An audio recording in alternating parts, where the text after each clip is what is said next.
somebody help, not just anybody help. You know I need someone help.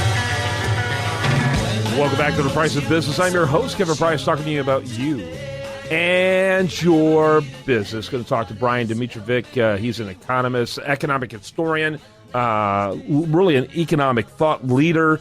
He writes for Forbes magazine. He is the professor and chair of the history department at Sam Houston State University, and his credentials and listings go on and on. Welcome to the program, Brian. How are you? I'm great, Kevin. How are you? Doing fine, thanks, in spite of what the Supremes did this week with Obamacare. Want to comment on that real quickly? Yeah, I mean, John Roberts is a disappointment. It's very clear that federal regulation of the economy should be very much restrained. Congress should not make laws requiring people to pay taxes and join exchanges. It's just very clear in the constitutional tradition of the United States. So it's disappointing that a Chief Justice doesn't understand that. Yeah, I think that's exactly right. It's almost as though they have become some kind of auxiliary of the legislative branch. You had very clear language problems in 2012 when it went to the court, and essentially he almost became a reconciler, Roberts did, between the House and the Senate that should have been done by the House and the Senate.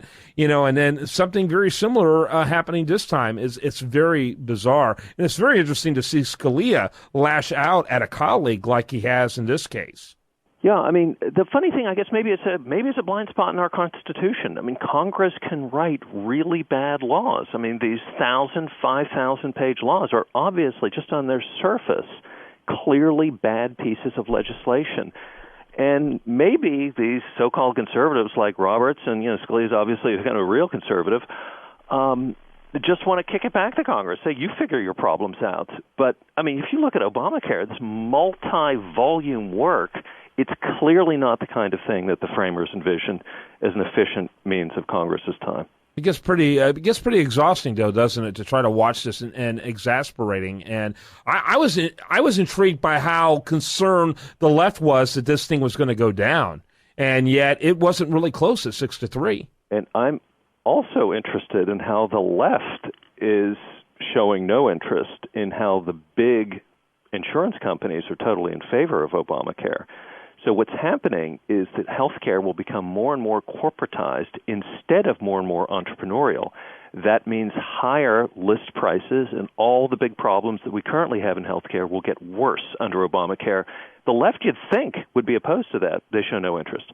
Well, I actually think what they're doing, in my opinion, is it's not unlike what they did with Medicare in the 1960s. And that's where you really begin to see all of the problems we have today was the government intervention. Government makes things worse, and then they make a case for more government control. Mm-hmm. And so I think that this is their pathway to a single-payer system, actually.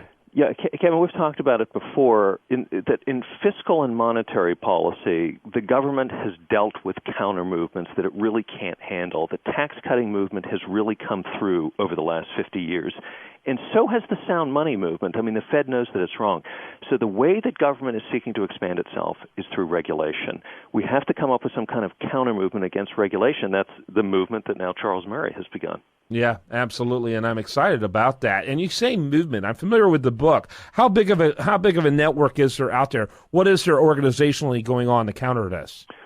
Well, I think it's more difficult to roll back regulation than it is to cut taxes and to stabilize the currency.